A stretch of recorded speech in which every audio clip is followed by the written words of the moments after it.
Hola, ¿qué tal chicos? En el día de hoy vamos a estar viendo la unidad 5, que es la administración del capital del trabajo. En esta unidad vamos a ver los siguientes puntos, que son la política de capital del trabajo, la importancia de la administración del capital del trabajo, el ciclo del flujo de efectivo, la administración del ciclo de efectivo y la administración del activo circulante. Bueno, como primer punto vamos a estar viendo la introducción a la definición del capital del trabajo. Entonces, cuando vamos a iniciar una empresa, debemos definir primeramente su inversión.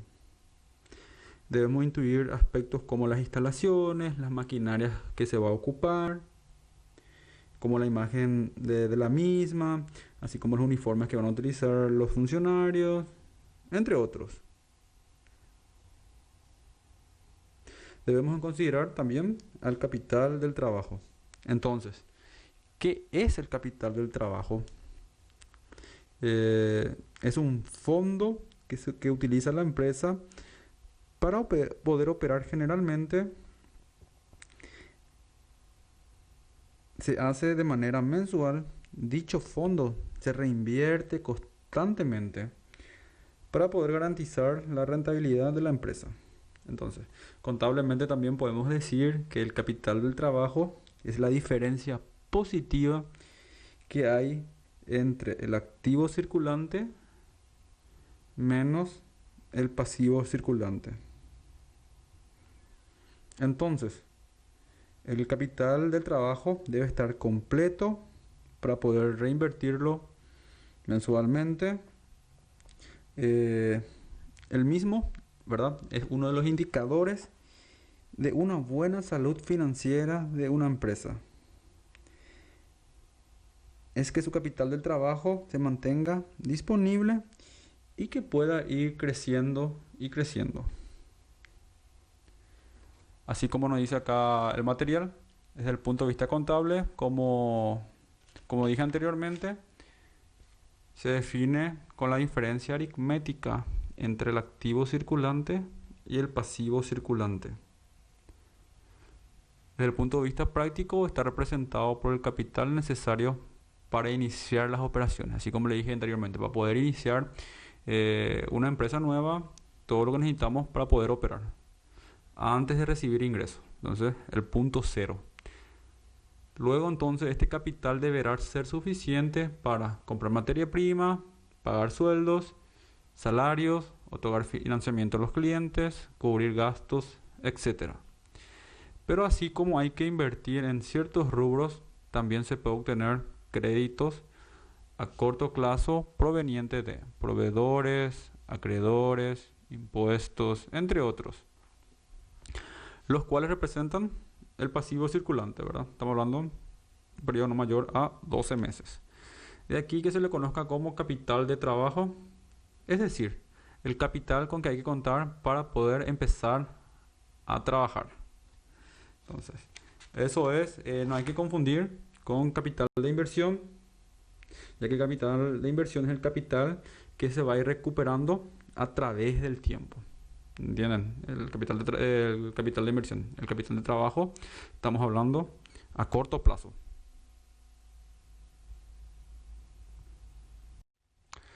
Así también el material da dos definiciones de capital de trabajo de los siguientes autores.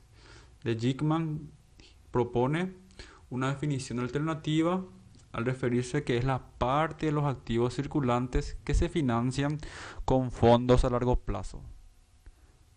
Al considerar que el monto resultante de la diferencia entre el activo circulante y el pasivo circulante, capital neto de trabajo, debe financiarse con fondos a largo plazo, pues esto se considera como parte del activo circulante.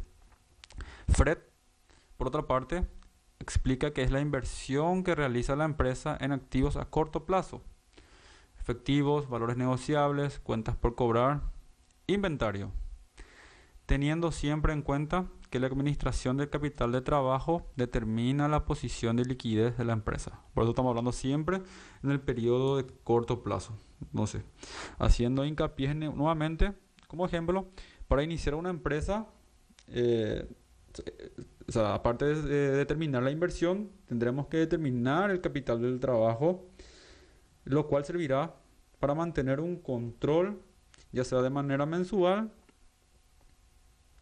Si ya contamos con una empresa, lo que debemos hacer es calcular cuánto es el capital del trabajo actualmente, si se ha mantenido o si se ha reducido o incrementado durante ese tiempo, ya sea meses o años de operación. Es importante mantener estos tipos de controles, pues es uno, como ya dije anteriormente, es uno de los indicadores de una buena operación de una empresa.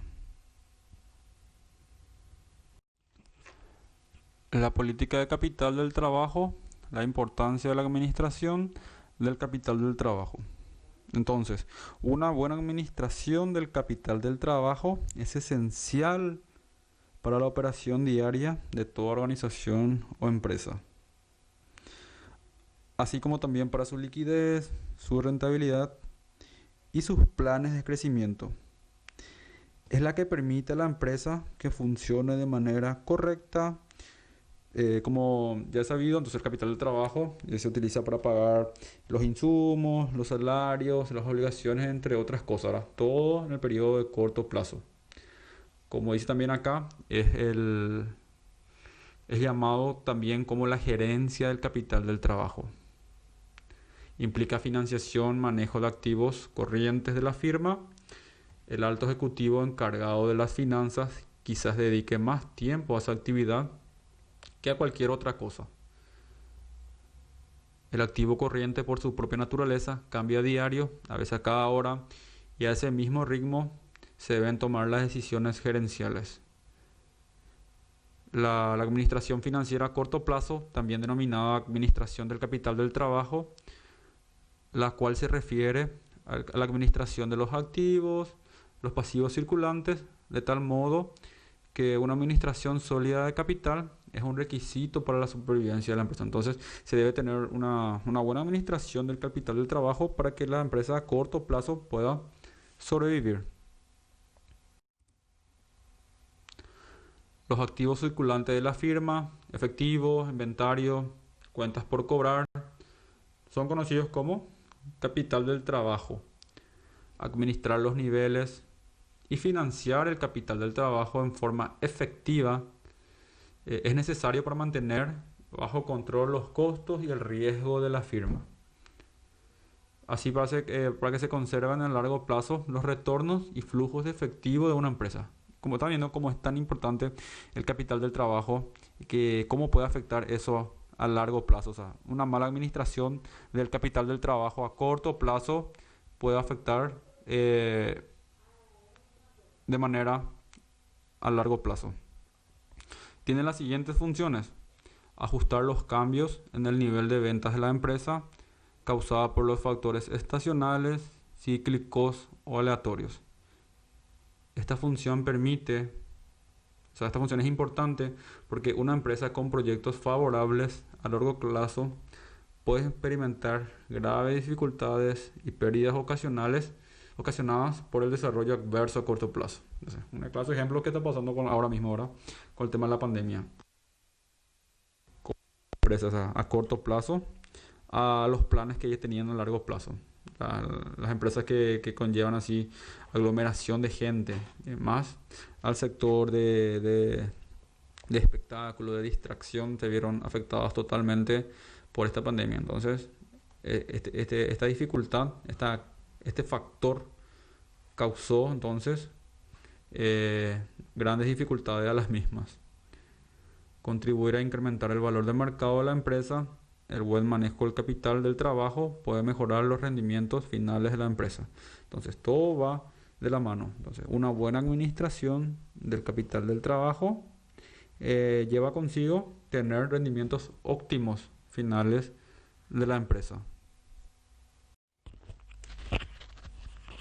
En el punto 2 vamos a estar viendo el ciclo del flujo de efectivo, la administración del ciclo del efectivo.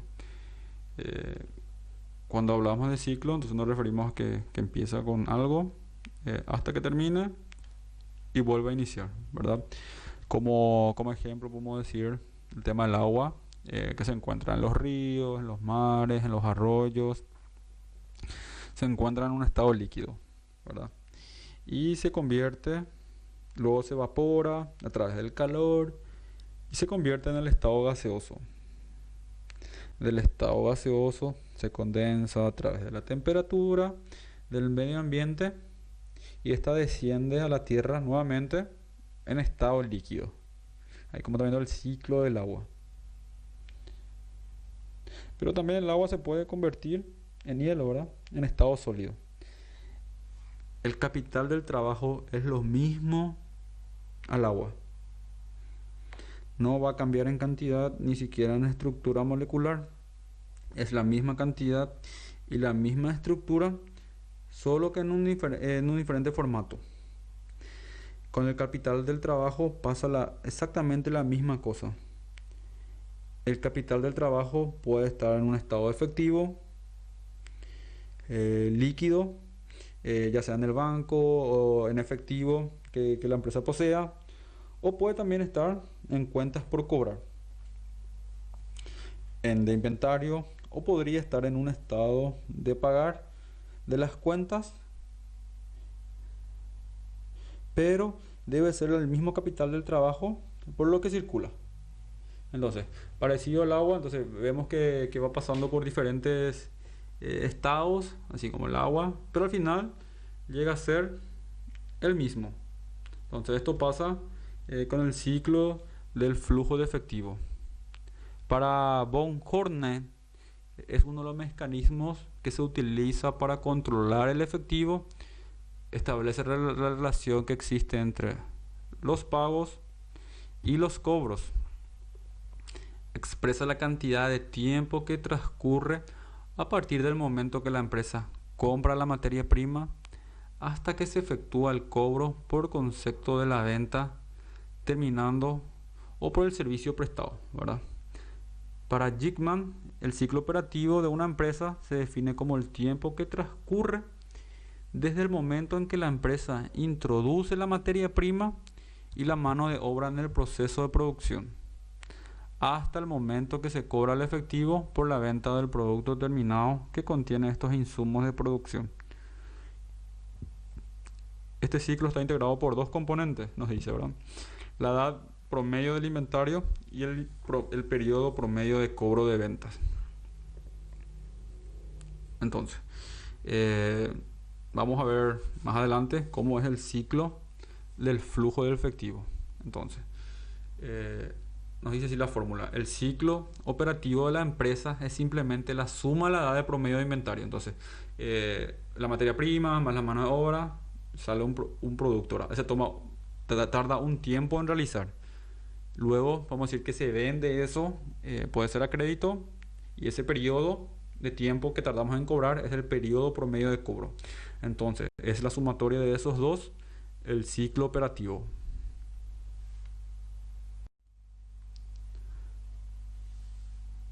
Como estamos viendo ahí, el ciclo operativo es la edad promedio de inventario más el periodo promedio de cobro.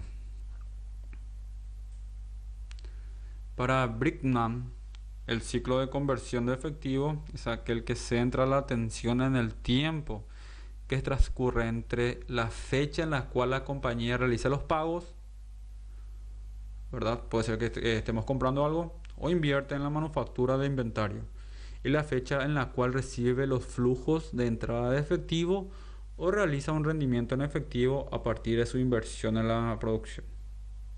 Estos modelos, en el modelo se utilizan los siguientes términos. Periodo de conversión de inventario. Como nos dice, es el tiempo promedio que se requiere para convertir las materias primas en productos terminados y venderlas en una fecha posterior. Es el tiempo durante el cual el producto permanece en el inventario a lo largo de varias etapas de terminación. El periodo de conversión de un inventario se calcula de la siguiente manera. Periodo de conversión de inventario dividido el costo de ventas por días. Entonces,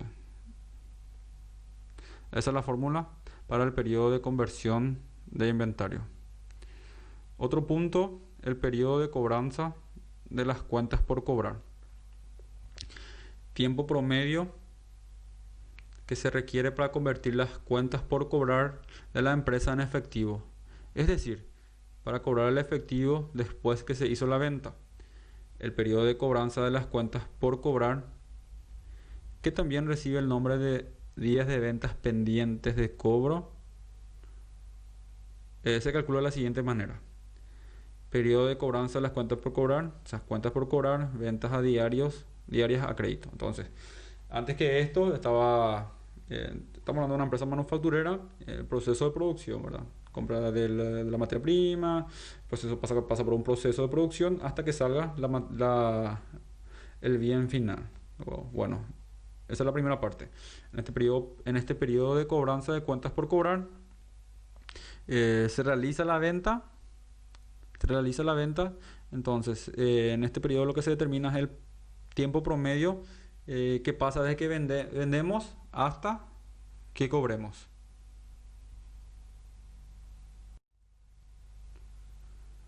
Periodo de diferimiento de las cuentas por pagar. Tiempo promedio que transcurre entre las compras de materias primas, la mano de obra y el pago de efectivo correspondiente se calcula de la siguiente manera. Periodo de conversión de las cuentas por pagar a compras diarias a crédito. Ciclo de conversión del efectivo. Cálculo de la cifra neta de los tres periodos que acaban de definirse, lo que da como resultado un valor igual al tiempo transcurrido entre los gastos reales en efectivo de una empresa para pagar recursos productivos.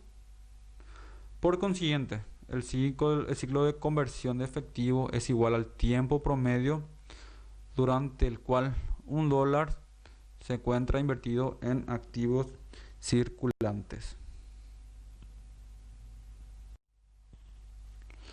Entonces, el ciclo de conversión del efectivo se calcula sumando, como estuvimos viendo primeramente, el periodo de conversión del inventario más el periodo de cobranza de las cuentas por cobrar. Entonces, ¿qué conlleva el periodo de conversión de inventario?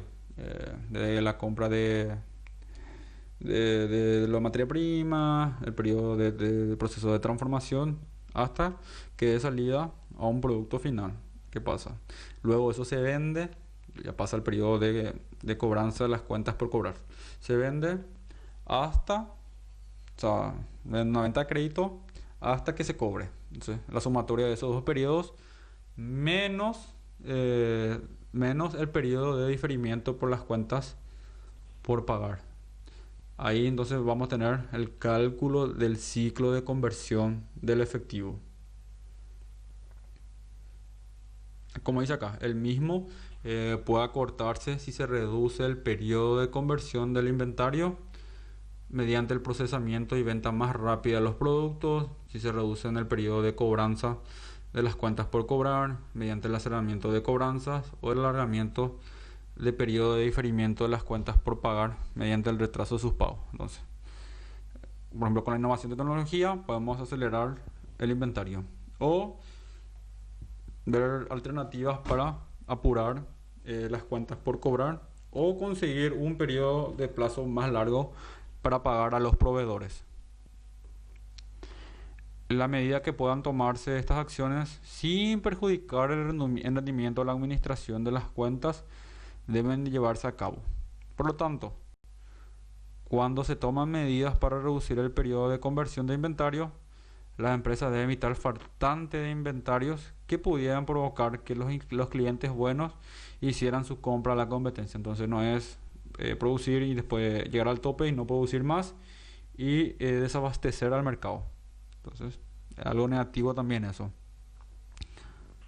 También deben tener cuidado de mantener buenas relaciones con sus clientes de crédito, ¿verdad? No tampoco tomar políticas agresivas para el cobro, sino esto también puede ser negativo para la empresa. Y cuando se alarga el periodo de diferimiento de las cuentas por pagar, hay que tener cuidado de no perjudicar nuestra propia reputación de crédito, ¿verdad? Entonces vamos alargando, alargando, alargando y nos vayamos pagando, que puede ser también contraproducente para la empresa.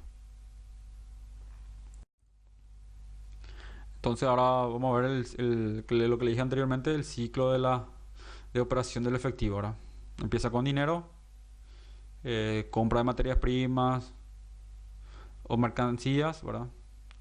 Eh,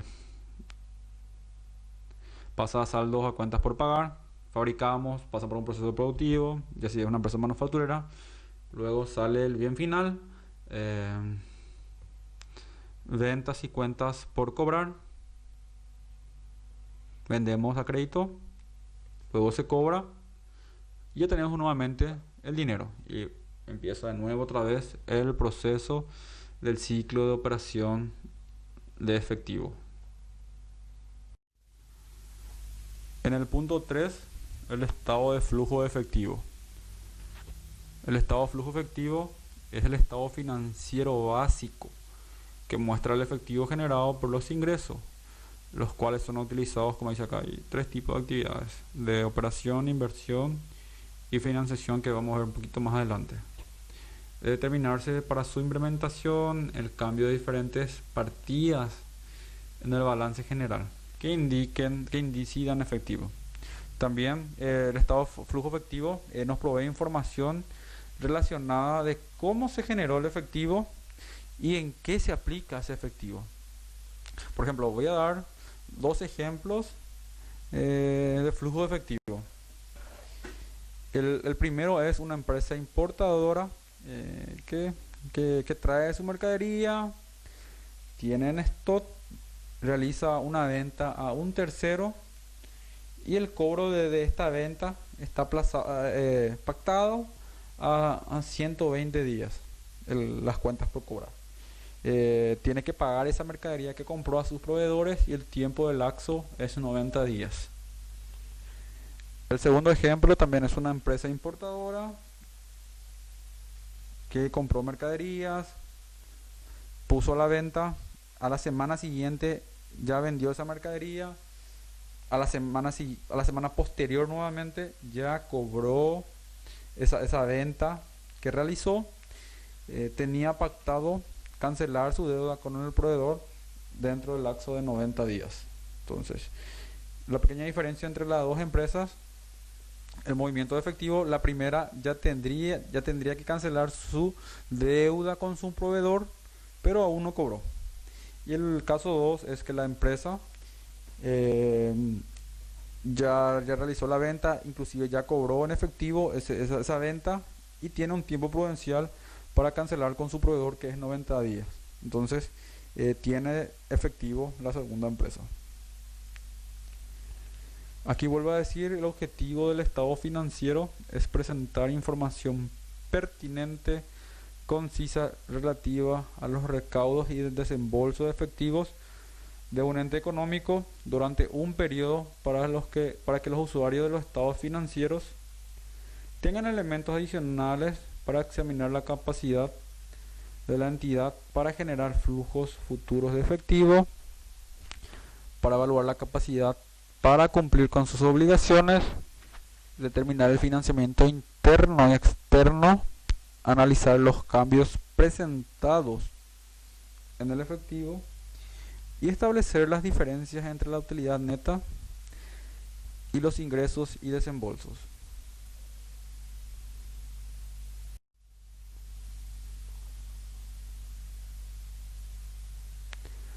Los efectos que resultan de esta situación son los siguientes, ¿verdad? Disminuye o elimina la capacidad de crédito de la empresa, incapacidad para aprovechar los descuentos por pronto pago que ofrecen los proveedores, imposibilidad para aprovechar oportunidades de negocios que se puedan ir presentando, relaciones difíciles con las fuentes de financiamientos externas, insatisfacción de los inversionistas a no recibir la cantidad razonable de dividendos, descontento por parte del personal de la empresa ante situaciones con demora de pago de remuneraciones, problemas con las autoridades tributarias por no cubrir oportunamente los pagos a los que están obligados las empresas. Entonces el flujo efectivo nos provee una información muy importante de dónde se genera y en qué se gasta el efectivo, o sea, los movimientos de dinero.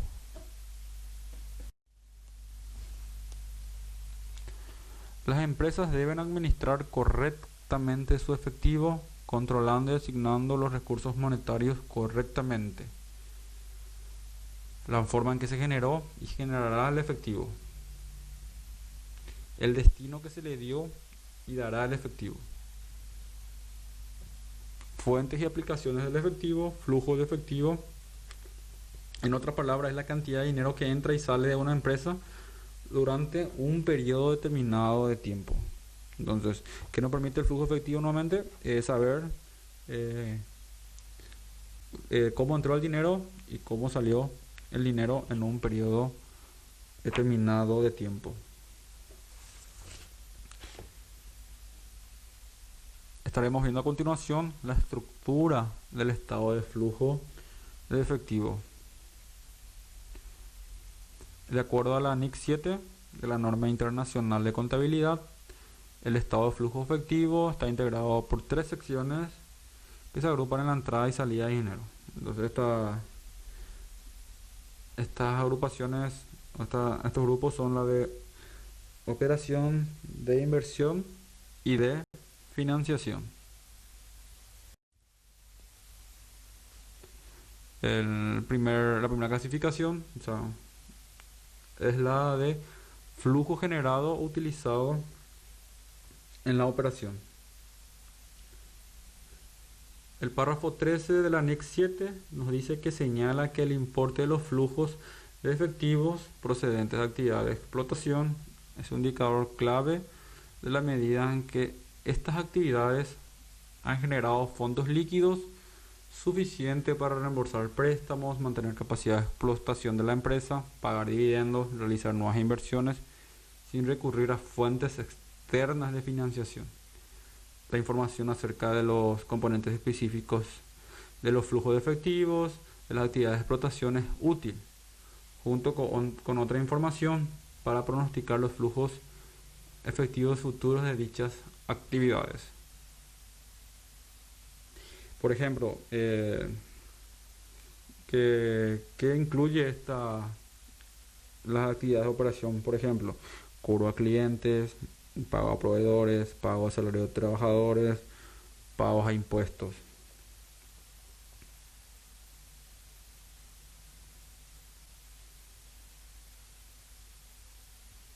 Los flujos efectivos procedentes de la actividad de explotación se derivan fundamentalmente de las transacciones que constituyen la principal fuente de ingresos ordinarios de la empresa. Por tanto, proceden de operaciones y otros sucesos relevantes para la determinación de las pérdidas o ganancias netas.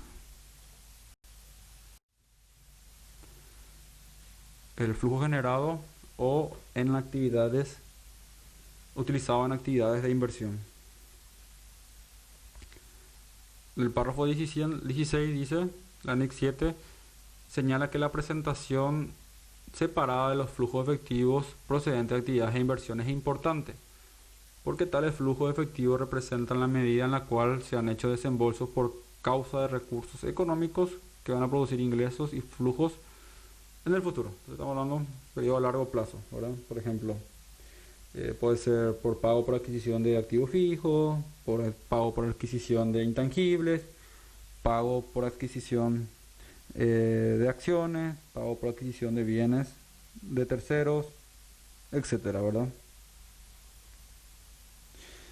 Esta actividad es importante, ¿verdad? Porque nos refleja en qué se ha invertido, en qué ha invertido la empresa en relación a recursos que más adelante van a generar beneficios económicos futuros, ¿verdad? Como dice ahí en el párrafo 16 del anexo 7.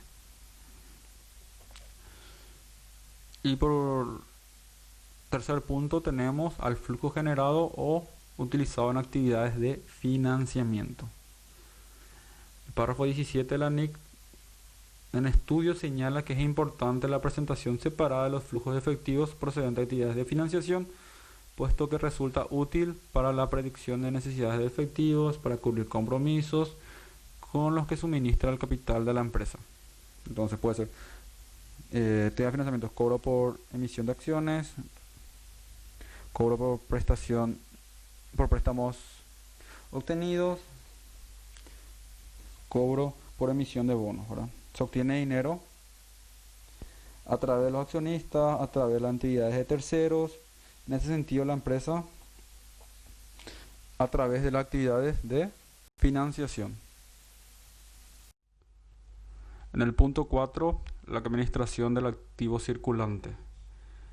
El nivel que mantiene una empresa manufacturera depende en parte de la naturaleza del proceso de producción. Entonces, ¿a qué nos referimos a una empresa manufacturera? Son las empresas que transforman materia prima en bienes de consumo para luego venderlas, ¿verdad?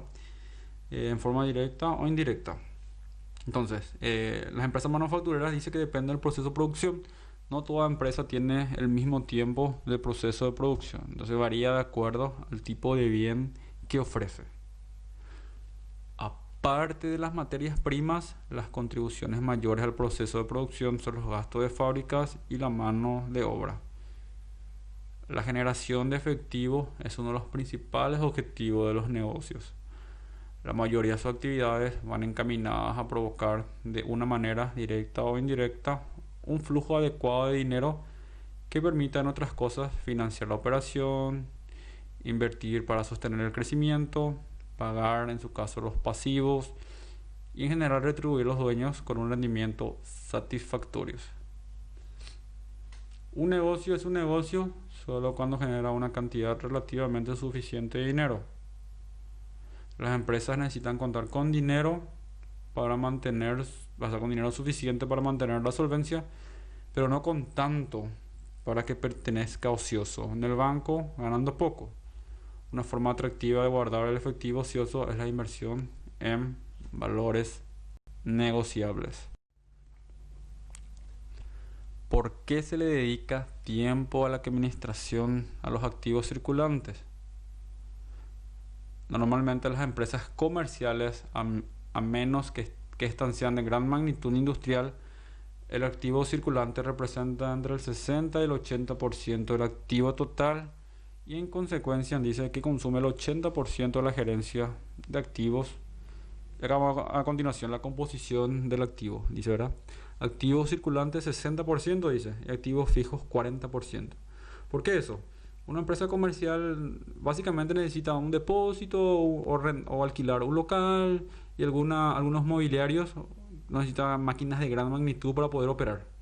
Entonces, ¿por qué el 60 o 80% equivale a su activo circulante? Dice, ¿por qué? Porque se dedica a la compra de inventario. Entonces, tiene muchas mercaderías para poder vender. Por eso su activo circulante es mayor a su activo fijo. Y dice que dedica prácticamente el 80% del activo circulante. Entonces, como ese activo circulante está netamente invertido en inventario, entonces tiene que ver la forma de dar salida rápidamente a eso.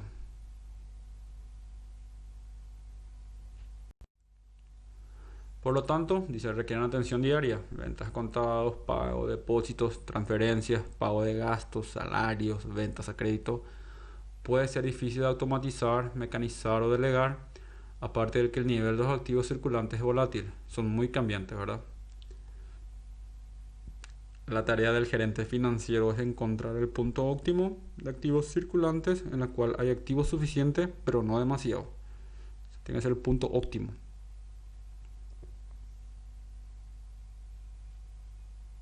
Se incurren en costo de igual manera si el negocio mantiene insuficiente activo como si mantiene demasiado activo circulante.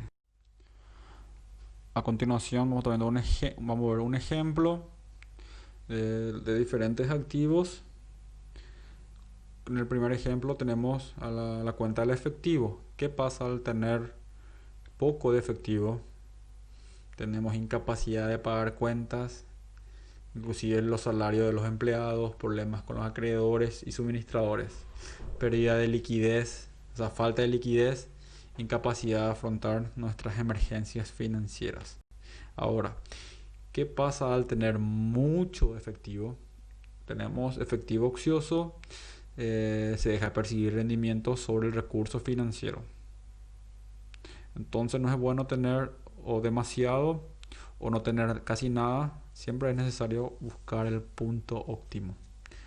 En cuanto a las cuentas por cobrar, ¿qué pasa al tener poco de cuentas por cobrar? Pérdida de ventas por no otorgar crédito. Tener mucha rigurosidad en cuanto a los trámites de crédito, por ejemplo. Entonces hace que perdamos ventas.